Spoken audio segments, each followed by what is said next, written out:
17. Estamos en el Antiguo Testamento. Abra su Biblia, por favor, allí. ¿Cuántos de ustedes han oído la historia de David y Goliat? ¿Cuántos han oído la historia de David y Goliat? ¿Todos ustedes, hermanos? Con toda seguridad todos la hemos escuchado, todos la hemos leído. Probablemente alguno de ustedes hasta la ha compartido con algún amigo, con alguna amiga, dándole alguna ilustración o algún ejemplo o algo así. Hoy yo quiero compartirles de esta parte de la Biblia que el Señor ha puesto en mi corazón y la ha puesto muy muy fuerte. La Biblia nos dice, por cierto, si usted tiene su boletín, fíjese en la portada. Fíjese en la portada. ¿Cuántos de ustedes no tienen boletín? Ujieres, por favor, chequen el dato. Los que no tienen boletín pueden levantar su mano y van a ir inmediatamente a dárselo. Ujieres, aquí tenemos gente que no tiene boletines. Por favor, dénselo. Me interesa que lo tengan porque quiero que vean algo respecto del mensaje que está en el boletín. Si ustedes no tienen boletín, sigan levantando la mano. Acá a mi izquierda, Ujieres. Acá a mi izquierda. Acá a mi izquierda. Sigue levantando la mano. Ahí van. Rápidos, raudos y veloces. Acá a la mitad también. Parece que no se ven las manos. Acá, Jefté. Corriéndole. Empiecen a checar, hermanos, la portada. Vean el tamaño de las figuras que están allí. Vean el tamaño de las figuras que están ahí. Cuando vi la portada que me hizo favor Humberto de poner allí, cuando vi la portada, que fue iniciativa de Humberto, dije yo, wow, es muy parecido a lo que seguramente fue en aquel tiempo. Pero fíjense, ¿no es cierto? Como que parece exagerado. Bueno, quiero decirle que el gigantón con el que se enfrentó David estaba así de exagerado, ¿sí? Estaba así de enorme, así de grande. La palabra del Señor nos lleva a 1 de Samuel capítulo 17, donde encontramos esta narración, esta historia de un jovencito, un pastor, que se enfrenta con un guerrero, con un gran gigante, con un hombre que medía más o menos 3 metros de altura. Y yo mido 1,67. Si usted le pone un poquito más del doble mío, eso es lo que medía ese hombre. Y póngame a mí frente a ese hombre y le llego al ombligo, ¿verdad? Más o menos al ombligo. Es más o menos la proporción que pudo haber entre David y Goliat. La palabra de Dios nos da esta historia y es una historia muy hermosa. Nos dice que estaban dos ejércitos, el ejército del pueblo de Israel por un lado y el ejército de los filisteos por otro, y que ya llevaban 40 días allí, un ejército frente al otro, retándose, desafiándose. Pero lo que sucedía cada día es que salía el gigante, el enorme gigante, representando al ejército filisteo y desafiando a los del ejército israelita para que le entregaran un hombre que peleara con él. No había, según el gigante, no había necesidad de derramar tanta sangre. Con que me pongan uno enfrente, con eso es suficiente. Si él me vence, decía el hombre gigante, decía él me vence, pues nosotros le servimos. Y si yo lo venzo, ustedes nos sirven. Fácil. No había necesidad de gran problema. ¿Para qué tanta matazón? Pensaba, bueno, esa era una artimaña, por supuesto. La palabra del Señor dice que cada vez que el gigante se adelantaba, los del pueblo de Israel pues se replegaban, ¿no? O sea, nadie quería, como decimos acá en el norte, entrarle al toro, ¿verdad? Nadie quería entrarle al toro. Oye, era una diferencia terrible, ¿no? Muy marcada. Todo el mundo sabía que enfrentar a un gigante como ese era firmar su partida al cielo, ¿verdad? Todo el mundo sabía que enfrentarse a un guerrero preparado, entrenado, con esa armadura, con esas habilidades de guerra. Era completamente estar ya diciendo a todo el mundo, ahí los espero allá arriba, ¿no? Y este gigante lo sabía, y cada vez se adelantaba, y cada vez sucedía lo mismo, hasta que llegó un pastorcito de ovejas. Hay muchas cosas que en esta historia son muy interesantes, muchos detalles. Algunos de los detalles se los anoto ahí en su boletín. Una de las diferencias era precisamente esa. David era un pastor de ovejas, mientras que Goliat era un hombre de guerra. David era un jovencito, un adolescente. ¿Cuántos adolescentes tenemos aquí de más o menos entre 15 y 20 años? ¿Cuántos tenemos? No levanten los que no lo tienen, ¿sí? Entre 15 y 20 años, ¿cuántos tenemos? Levanten su mano todos los de entre 15 y 20. Sí, tenemos algunos, ¿verdad? A ver, ¿quiere pararse un joven de entre 15 y 20? Josué, ponte de pie, Josué. Omar, ponte de pie, Omar. ¿Quién más tiene entre 15 y 20? Tú tienes entre 15 y 20. Le ponte de pie. ¿Sí? Voltéense hacia la congregación. Mire, sería más o menos como uno de ellos. Ajá. Quizás así de flaquito también. Gracias, jóvenes, pueden sentarse. Un hombre, un jovencito, un adolescente, contra un hombre mucho mayor que él. Un jovencito de, como dije hace un momento, quizá de unos 70, quizá no más de eso. Tenía sus 17 años apenas, 16 por allí, contra un hombre que medía cerca de 3 metros. Hay muchas diferencias, hay muchos puntos importantes allí en la historia que son de resaltar, llaman la atención. No solo el temor del pueblo de Israel y el valor, entre comillas, de los filisteos. Hay muchos detalles que resaltar allí, pero hay un detalle que yo quiero que usted observe. Primeramente, ese detalle de cómo viene Goliat contra David.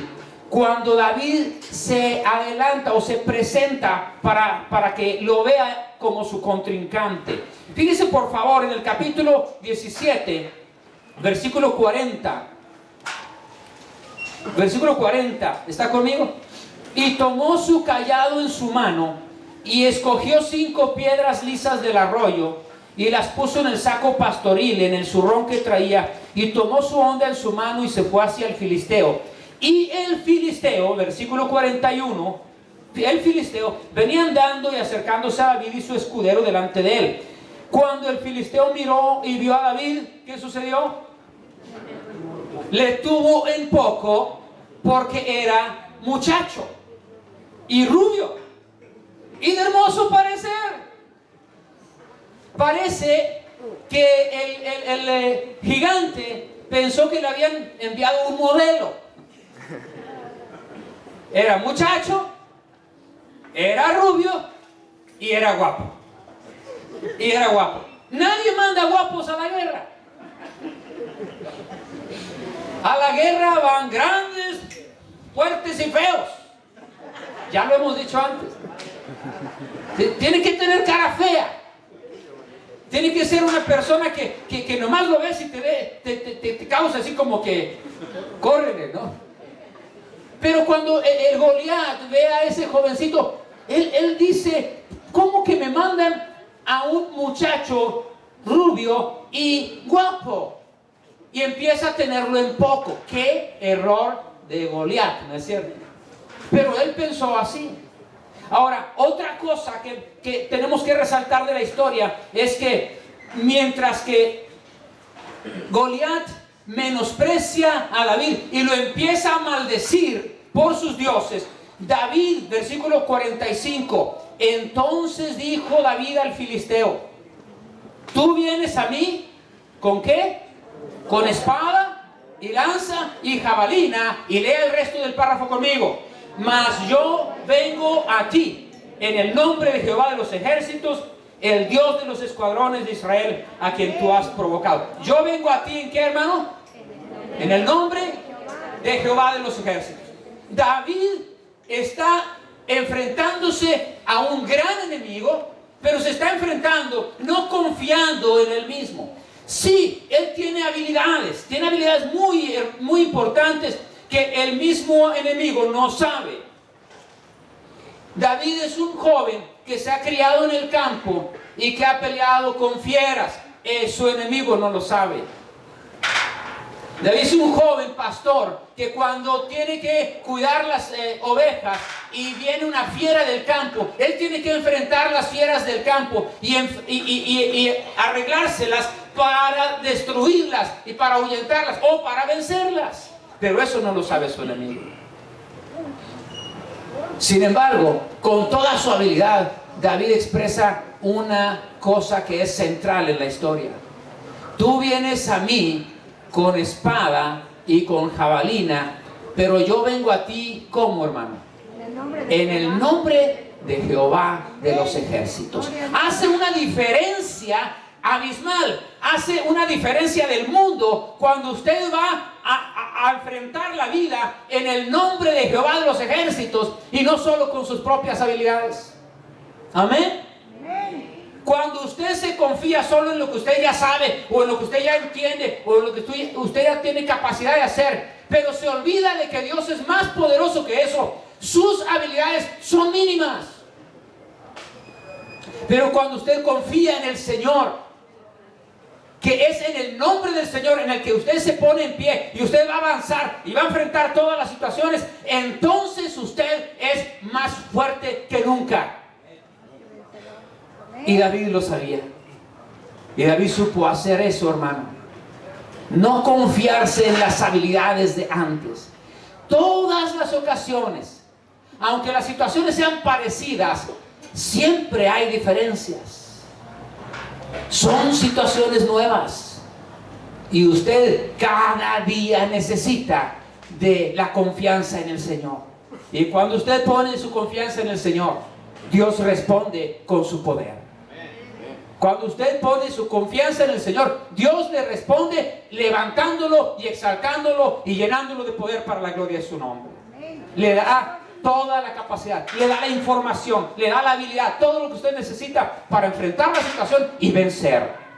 Cuando usted lo hace así, David se enfrenta al gigante en el nombre de Jehová de los ejércitos y se la sentencia. ¿Se fija cómo se pone el chaparrito, el muchachito? ¿Sí? Siga por favor conmigo allí en ese párrafo. Versículo 46. Jehová te entregará hoy en mi mano. Mire, imagínese el güerillo. El güerillo flaquillo ahí, ¿no? Con el montaña que está allí, ¿no? Imagínese diciéndole así. Está a distancia, por supuesto, no lo tiene cara a cara aquí pegado a la nariz. No, está a distancia.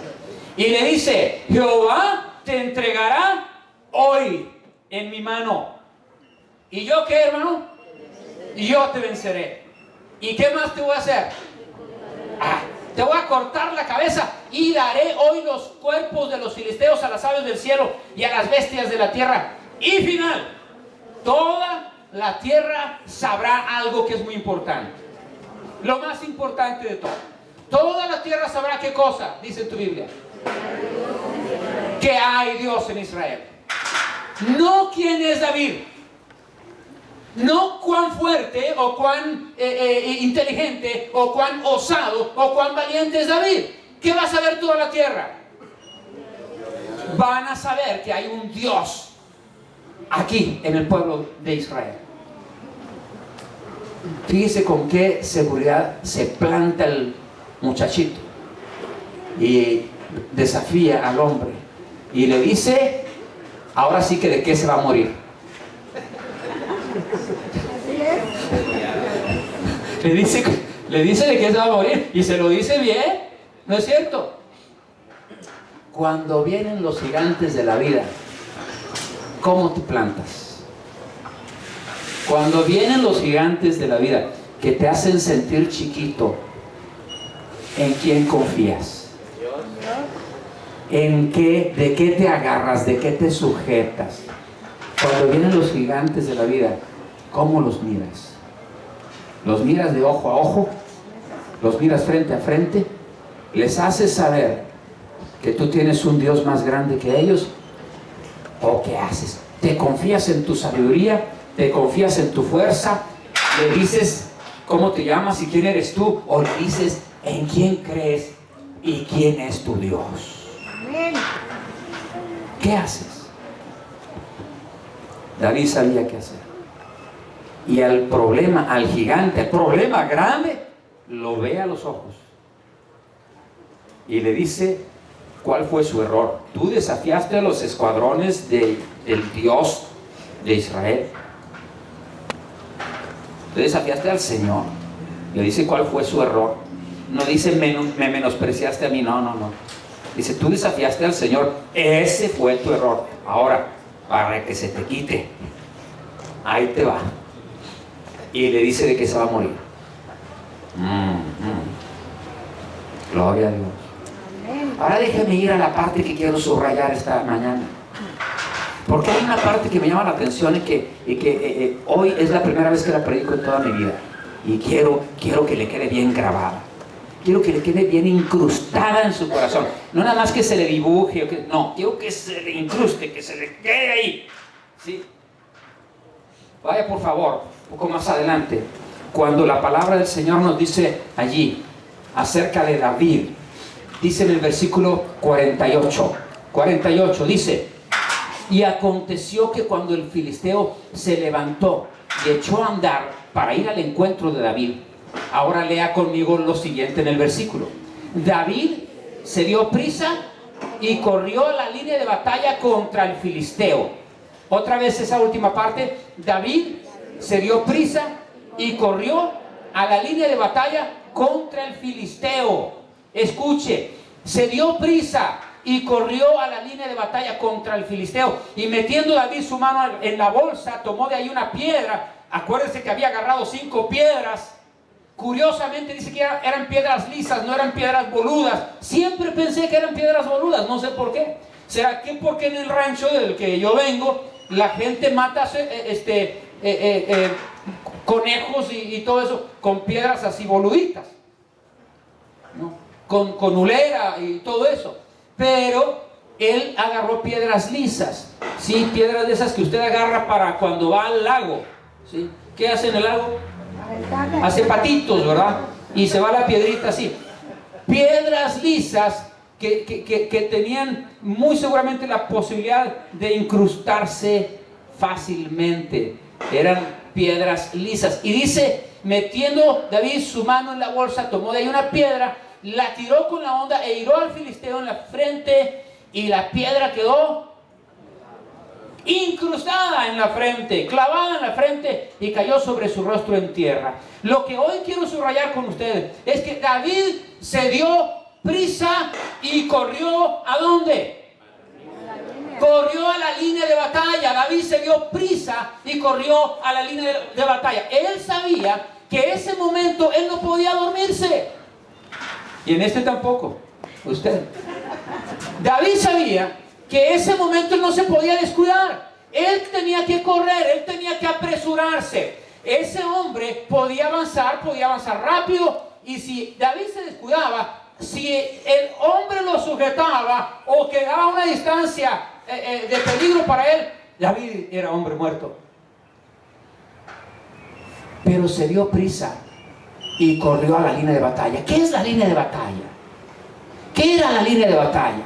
Era la distancia segura para que su arma fuera lo más eficaz posible. Era la distancia segura para poder evadir cualquier posible ataque de su enemigo, pero también para él hacer lo que tenía que hacer en ese momento. La distancia. Corrió a la línea de batalla, corrió y se adelantó. Yo quiero que usted vea que él no fue despacito. Como cuando los papás o las mamás le dicen al hijo, hijo, ven. ¿Y qué dice el hijo? Ahí voy. 5 minutos después, hijo, te dije que vengas. ¿Y qué dice otra vez? Ahí voy. ¿Cuántos ¿Cuántos hijos dicen así, corriendo rápido y ya están ahí cuando termina la mamá de hablar? No, ¿verdad? Ya voy. David sabía, hermano, que era tiempo de correr. Él se apresura y corre a la línea de batalla. Amados hermanos y hermanas de Iglesia Periférico, este es el mensaje para usted y para mí. En el nombre del Señor, tenemos que enfrentar todos los desafíos y todos los gigantes que vienen en este año. En el nombre del Señor, tenemos que enfrentarlos y vencerlos. En el nombre del Señor. Pero para poder hacer eso, tenemos que actuar rápido y tenemos que correr a nuestra línea de batalla. La línea de batalla de David era un lugar desde donde él podía tomar con todo el vuelo de su arma, de su honda, y dirigir la piedra hasta el blanco perfecto. La Biblia dice que cuando David agarró su honda y dirigió la piedra, lo golpeó en la frente, y dice la escritura que la piedra le quedó clavada. No sé qué potencia tenía. No quiero estar allí. Lo único que sé es que ese hombre, tan grande como era, cayó al suelo. Pero David no se confió. Se fija qué hace. En el versículo siguiente dice que David corrió, inmediatamente otra vez corrió y agarra la misma espada del gigante, y con la espada del gigante le corta la cabeza.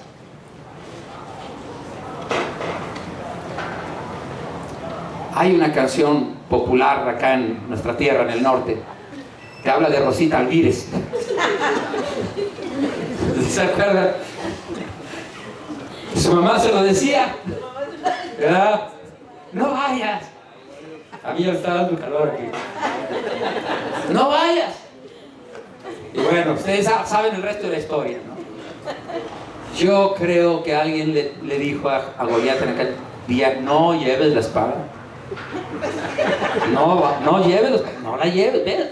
Lleva otra cosa por la espada, ¿no? Hermanos, David corrió, se apresuró para tomar su posición. El día de hoy es el día en que todos los hombres y todas las mujeres de Buen Pastor Periférico deben correr y tomar sus posiciones. Hoy usted va a ser invitado para correr y tomar su posición dentro de la iglesia del Señor.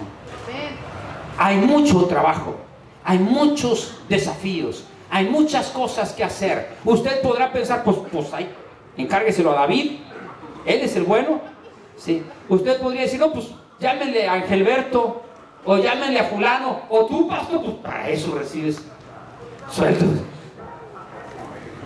El día de hoy, la invitación es: hermano, el Señor te está llamando para que corras tú, te apresures y digas: esta es mi línea de batalla, esta es la posición que yo voy a jugar aquí en Buen Pastor Periférico, esta es la posición que yo voy a cubrir, aquí es donde yo voy a trabajar, esto es lo que voy a hacer, esta es mi función dentro de la iglesia.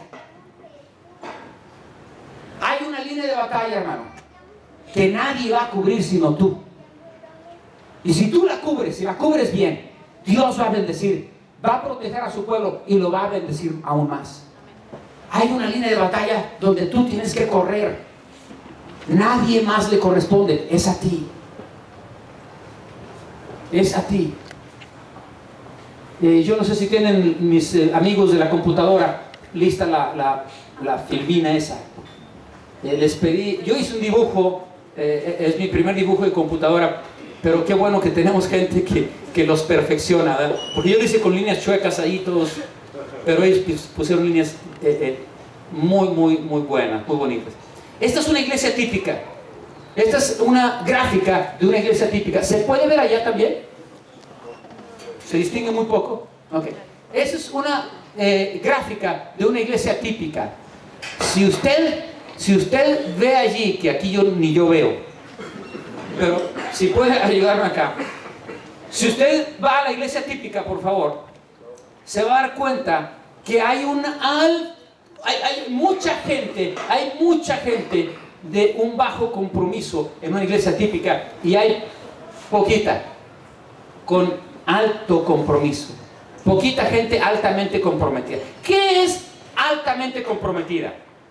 Altamente comprometida es una persona que está allí, que está a tiempo, que siempre ve qué hay que hacer, que siempre dice en qué ayudo, que está el domingo y que dice, oye, ¿y cuándo más hay que estar? ¿Qué más hay que hacer? Una persona altamente comprometida es una persona que dice, oye, ¿a quién hay que ir a visitar? Oye, ¿dónde va a ser la célula? Oye, yo quiero recibir la célula en mi casa. Una persona altamente comprometida es aquella que está orando todo el tiempo, que está moviéndose para buscar la presencia de Dios, que está yendo por su hermana, por su hermano, que lo está trayendo. El día de hoy no llegó el camión aquí. Yo no sé cuántos no se dieron cuenta de eso. ¿Se dieron cuenta que hoy no llegó el camión? Hoy no llegó el camión. Una persona altamente comprometida va a decir, ¿por quién de esos que no vinieron hoy porque no llegó el camión podría yo pasar? Alto compromiso. Pero fíjense, en una iglesia típica, el alto compromiso es un grupo reducido y el bajo compromiso es un grupo alto. Vamos a ir a la otra, por favor. En Buen Pastor Periférico queremos invertir el orden. ¿Cuántos dicen amén? Amén. Amén. Queremos invertir el orden. Algunos a esto que le estoy llamando lo llaman la ley de Pareto, del 80-20. Dicen muchos que en las iglesias típicas el 20% de la gente es el que trabaja y el 80% es el que se sienta. ¿Cuántos han oído eso? Padre, ten misericordia, ¿no es cierto? Sí, es más, perdónanos. Nada más ten misericordia. Me pregunto si podemos llegar como iglesia del Señor para revertir ese porcentaje y decir, hey, en esta iglesia es al revés, Pareto se equivocó.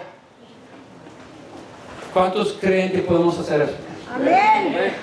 En esta iglesia 80% prendidos y 20% en proceso. Amén. 80% comprometidos y 20% que ya van corriendo por ahí, ya se van acercando. ¿Por qué, hermano? Porque este es el tiempo de que usted y yo corramos a nuestra posición. Es más, déjenme decirle, si nadie le invita, invítese solo. ¿Sí, hermano? Hay mucha gente que se invita sola a las fiestas. ¿Se acuerdan de las bodas de los ranchos? Cuando yo estaba en el rancho. ¿Sí? Íbamos a la boda y en esas bodas se valía que llegara el invitado, pero invitar a otro también. Ibas, saludabas a la gente. Hola, primo, ¿cómo estás? Mira, te presento a mi amigo fulano de tal. Me lo encontré, lo invité. Era la boda del primo. Pero sí se valía. Hermano, si nadie lo invita a usted, invítese solo. ¿Sí? ¿Perdón? Nadie le dijo que no vaya. Nadie le dijo que no. Sí. Hermano, siento en mi corazón y estoy convencido que el Señor nos está mandando decir a usted y a mí aquí en Buen Pastor Periférico, es hora de que corras a tu línea de batalla. Apúrate. Ustedes ven a los hermanos de las chamarras azules. Son los que pusieron las sillas aquí. Son los que llegaron temprano para asegurarse que estuviera todo arreglado. ¿Cuántas chamarras azules ven ustedes ahorita? Yo veo 6. Quizá hay 2 o 3 más que no trajeron el color de la chamarra, pero que estaban aquí. Ustedes vieron a la gente que estaba en alabanza aquí. ¿Cuántos contamos hoy? Hoy estaban 6. Sí, hay más todavía, pero hay más lugar para otros. Ustedes ven a mis amigos que tengo aquí a mi izquierda, que son los que nos ayudan con la computadora. Casi siempre tenemos 2, 3, a veces 4 chavalos ahí. Chavalos chiquitos. Son como David. Bueno, no. Josué no, él está grandote. Pero están activos, están metidos. Lo que quiero decirle, hermanos, es que este es día de que usted y yo vamos a correr y a darnos prisa para decir, yo quiero servir en esto. Esta iglesia no puede ser una iglesia de espectadores. Esta iglesia tiene que ser una iglesia de los que juegan el partido. ¿Sí se oye claro? De los que juegan allá. Esta iglesia no puede ser iglesia de espectadores, sino los que están con el toro abajo. ¿Sí se oye claro, o sea? Estar en la arena de toros es bien emocionante, ¿verdad? ¿Cuántos han ido a una arena de toros? O a un estadio de fútbol. ¿Sí? ¿Verdad que es emocionante estar allá en las gradas? Y gritando y gol. Pero es más emocionante estar abajo. Ahí se vive la pasión, ¿verdad? Ahí es donde se vive. Y este día el Señor está invitando a cada uno de nosotros. ¿Quieres venir? Date prisa y corre la tu línea de batalla.